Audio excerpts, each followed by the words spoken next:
من علیک یا رسول اللہ یا حبیب اللہ صلی اللہ تعالی علیہ وسلم۔ عزیزان ملت اسلامیہ، خطبے کے بعد میں نے آیت کریمہ تلاوت کی۔ اللہ تبارک و تعالی اپنے کلام مجید فرقان حمید میں ارشاد فرماتا ہے، ان الدین عند اللہ الاسلام، بے شک اللہ تبارک و تعالی کے نزدیک دین کیا ہے؟ اسلام ہے۔ اسلام طہارت و پاکیزگی، بے باکی و حق گوئی، حسن سلوک، اخلاق، کردار و عمل، ان تمام چیزوں میں سب سے آگے ہے، اور ان تمام چیزوں میں جو ہماری رہنمائی کرتا ہے، بلکہ پوری زندگی میں ہماری ہر موڑ پر جو مذہب ہماری رہنمائی کرتا ہے، ہماری اصلاح کرتا ہے، ہمیں راستہ دکھاتا ہے سیدھا، وہ مذہب اسلام ہے۔ اسلام میں داخل ہونے کے بعد ہمیں عمل کے لیے کہا جاتا ہے۔ پتہ یہ چلا کہ اسلام سے پہلے، یعنی کہ اگر کوئی شخص مسلمان نہیں ہے، یا یوں کہا جائے کہ کوئی شخص مومن نہیں ہے، ایمان والا نہیں ہے، تو ایسا شخص اسلام لائے، اس کے بعد عمل کرے، اس لیے کہ اللہ تبارک و تعالی بغیر ایمان کے کوئی بھی عمل قبول نہیں فرماتا، بغیر ایمان کے کوئی بھی عمل قبول نہیں فرماتا۔ اسی لیے سب سے پہلے کیا ہے؟ ایمان۔ اب ایمان میں داخل ہونے کے بعد اس پر نماز، روزہ، حج، زکوٰۃ، یہ تمام چیزیں لاگو ہوتی ہیں۔ حضرت شیخ محقق شاہ عبدالحق محدث دہلوی بخاری رحمۃ اللہ تعالی علیہ فرماتے ہیں کہ اسلام کہتے ہیں ظاہری اعمال کو، نماز پڑھنا، روزہ رکھنا، زکوٰۃ ادا کرنا وغیرہ، اور ایمان کہتے ہیں دل سے تمام احکام کو ماننا، دل سے اللہ تبارک و تعالیٰ کو ماننا، دل سے اللہ تبارک و تعالیٰ کے رسول اور اللہ تبارک و تعالیٰ کے اولیاء کو ماننا، ان کے ہر حکم پر جان نچھاور کر دینا، یہ ایمان ہے۔ اسلام اور ایمان میں یہ فرق ہے۔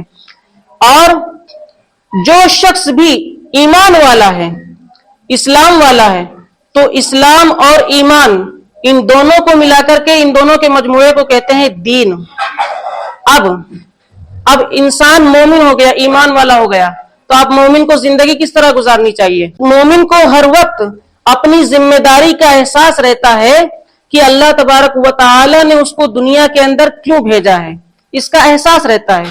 مثال کے طور پر ایگزامینیشن ہال میں جب امتحانات ہوتے ہیں، تو امتحان میں ایک پرچہ دیا جاتا ہے، اس میں کچھ سوال ہوتے ہیں، 5 سوال ہوتے ہیں امتحان کے پرچے میں، اور اس پرچے کو دینے کے بعد وقت مقررہ بھی دے دیا جاتا ہے کہ 3 گھنٹے میں آپ کو 5 سوالوں کے جواب لکھنے ہیں اپنی کاپی میں۔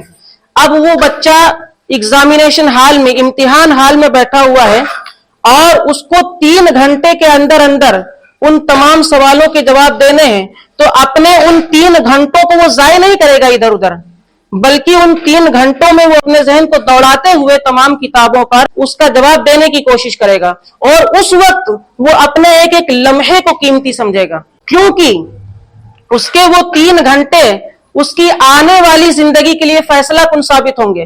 اگر وہ ایگزامینیشن ہال میں پاس ہو گیا تو آنے والی زندگی اس کی کامیاب گزرے گی، اگر ایگزامینیشن ہال میں وہ شخص فیل ہو گیا تو پھر آنے والی زندگی اس کی اچھی نہیں گزرے گی۔ اسی طریقے سے یہ دنیا کی زندگی ہے، ہمیں یہاں پر عمل کرنے کے لیے بھیجا گیا ہے، پھر ہمارا امتحان ہونا ہے۔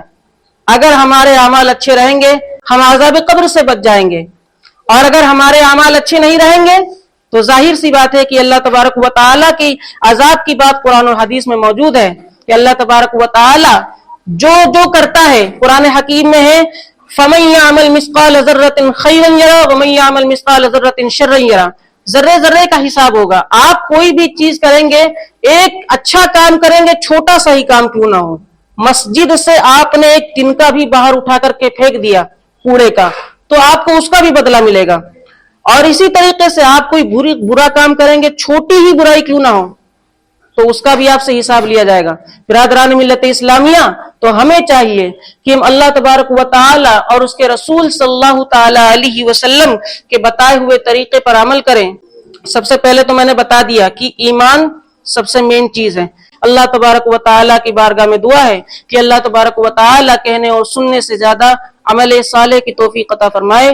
وآخر دعوانا الحمدللہ رب العالمین، استغفر اللہ ربی من کل ذنب واتوب الیہ۔ السلام علیکم۔